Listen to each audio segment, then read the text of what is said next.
Bonjour, alors une capsule vidéo sur la trigonométrie par rapport à la découverte de cette nouvelle façon de mesurer les angles, à savoir le radian.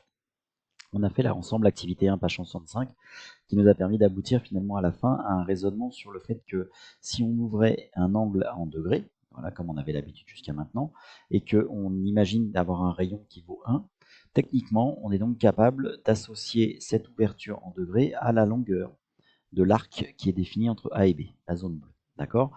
Et comment est-ce qu'on a fait ça? On s'est basé sur une référence, la référence de l'angle plat. L'angle plat, c'est de 180 degrés. D'accord. C'est celui qu'on avait fait, enfin que vous connaissez depuis longtemps. Et donc, cet angle plat, si le rayon vaut 1, puisque le cercle, je vous rappelle que son périmètre, c'est 2 fois pi fois rayon, forcément, la moitié d'un angle d'un cercle, et donc là un angle plat, fait l'équivalent de pi mètre, puisque c'est 1 fois 2, enfin 2 fois 1 fois pi. Donc on se retrouve à 2 pi pour le cercle en entier et à pi pour la moitié d'un cercle. Et à partir de cette référence, on peut donc associer 180 degrés, qui est donc l'angle au centre, à pi, qui est la mesure de l'arc AB. Et à partir de là, on peut donc trouver toutes les mesures associées à 60 degrés, 50 degrés, 90 degrés. Pourquoi? Parce qu'il suffit de nous faire un petit tableau de proportionnalité, de mettre 180 degrés avec pi, et à partir de là, on peut trouver toutes les mesures qui nous intéressent. D'accord? Donc par exemple, on avait fait dans l'exercice, il parlait ensuite de démontrer la longueur de l'arc total. On le fait avec la règle de 3, et puis on se retrouvait avec 4pi sur 9 radians pour l'angle A ou B à la fin. Voilà, donc ça c'est l'activité 1.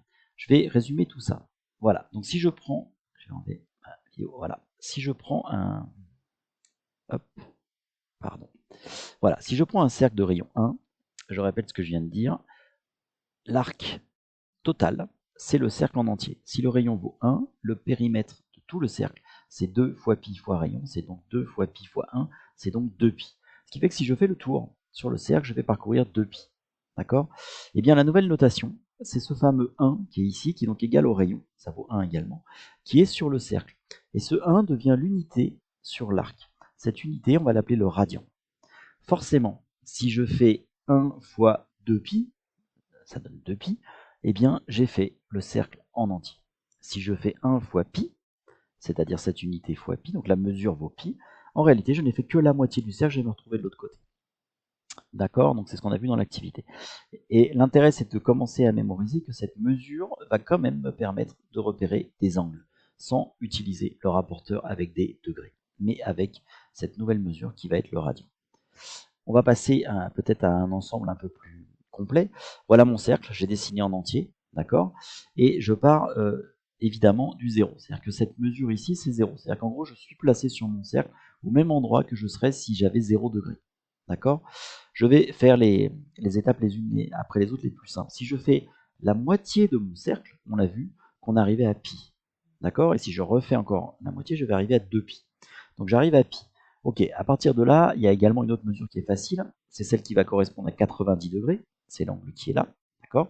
C'est une ouverture en radian de pi sur 2. Ça veut dire que cet arc mesure pi sur 2. D'accord? Automatiquement, il y en a une qui est de l'autre côté. Regardez, je fais pi sur 2 une fois, 2 fois j'arrive à pi, et à 3 fois pi sur 2, j'arrive à cet endroit-là. D'accord? Donc c'est aussi la mesure de l'arc qui est tout autour. Ensuite, eh bien, on peut, peut-être le plus simple, c'est de se dire, si j'ai réussi à faire pi sur 2, je peux faire la moitié. La moitié de pi sur 2, c'est pi sur 4. Donc j'ai fait ici en réalité un huitième du cercle en entier, donc le quart du demi-cercle. Si là j'ai pi sur 4, automatiquement 2 fois pi sur 4, ça fait pi sur 2. J'arrive ici, j'arrive à 3 fois pi sur 4, 1, 2, 3, d'accord. Si je fais 4 fois pi sur 4, j'arrive à pi, je suis arrivé de l'autre côté du cercle ici. 5 fois pi sur 4, c'est donc ici. 6 fois pi sur 4, je rajoute encore le même morceau, je retombe sur mon 3pi sur 2, et si j'en rajoute encore un, j'arrive à 7pi sur 4, je suis là. Voilà. Ensuite, eh bien, il reste des mesures pratiques en réalité. On peut faire ce qu'on veut, hein, d'accord? Mais il y a des mesures qui seront utiles et puis pertinentes pour répondre à des exercices très concrets. Par exemple, plutôt que de couper le demi-cercle en 4, je peux m'amuser à le couper en 3. C'est ce qu'on va appeler pi sur 3, c'est-à-dire le demi-cercle en 3 parts, comme si je coupais un gâteau. Et bien si j'ai pi sur 3 ici, ça veut dire que j'en ai fait un tiers. Si je le refais une fois, j'arrive à 2 fois pi sur 3. Et si je le refais une fois, j'arrive à 3 fois pi sur 3, 3 morceaux identiques, ça me donne pi. Et si je continue à tourner, 4 pi sur 3, 5 pi sur 3, 6 pi sur 3, je suis revenu ici. D'accord? Je peux aller un petit peu plus loin et m'amuser à couper le pi sur 3 en deux. Je me retrouve avec pi sur 6. D'accord? Et c'est la moitié de pi sur 3. Pi sur 6, si je le prends 2 fois, je retombe sur pi sur 3. Si je le prends 3 fois, je retombe sur pi sur 2. 4 fois, je suis sur 2 pi sur 3. 5 fois, j'arrive ici. 6 fois, je retombe sur pi. 7 fois, je suis tombé là. 8 fois, je retombe sur 4 pi sur 3. 9 fois, 10 fois, 11 fois, je retombe ici à 11 pi sur 6. Voilà, donc ça, c'est les mesures principales en radian qu'il faut mémoriser sur le cercle. C'est assez facile finalement, puisqu'il suffit de repérer le cercle en entier, de le couper en deux, on arrive à pi, de le couper en 4, ça fait des pi sur 2. Si je le coupe en 8, ça fait des pi sur 4, pi sur 2, 3 pi sur 4, etc. Ça fait des parts, et après des tiers. Voilà, si je le schématise avec un schéma qui reprend tout, voilà, donc c'est un peu chargé, mais j'espère que c'est lisible. Là, j'ai associé chacune des mesures que je viens de vous expliquer à la proportion en degrés que vous connaissiez jusqu'à maintenant. 30 degrés, c'est donc le pi sur 6. Pi sur 2, c'est 90 degrés. Voilà, pi, on retrouve le 180. Et toutes les autres mesures y sont. Je ne vais pas les énumérer une par une. Mais si je vous demande par exemple de faire 300 degrés, si vous faites votre tableau de proportionnalité, vous allez vous apercevoir que 300 degrés, vous tombez sur 5 pi sur 3. C'est ici. D'accord? Voilà, la notion de radian, c'est donc une nouvelle façon de noter les mesures d'angle. Et vous allez voir que ça va nous être très très utile par la suite. Voilà. Un petit tableau récapitulatif sous une vision plus linéaire. En haut, j'ai les angles en degrés et en bas, j'ai la mesure en radians. C'est la même chose que ce qu'il y a sur ce cercle, d'accord, dans la première partie qui est en haut. Et voilà, ce tableau-là, vous pouvez le refaire tout seul en faisant juste les proportionnalités. Hein, d'accord, vous mettez 180 degrés, c'est pi, et ensuite vous mettez n'importe quel nombre en haut, produit en croix, vous vous retrouvez avec le nombre en bas. Réciproquement, vous mettez le nombre en bas, produit en croix, vous vous retrouvez avec le nombre en haut. Mais c'est plus judicieux de les apprendre par cœur, ceux-là, parce que ça va nous faire gagner du temps.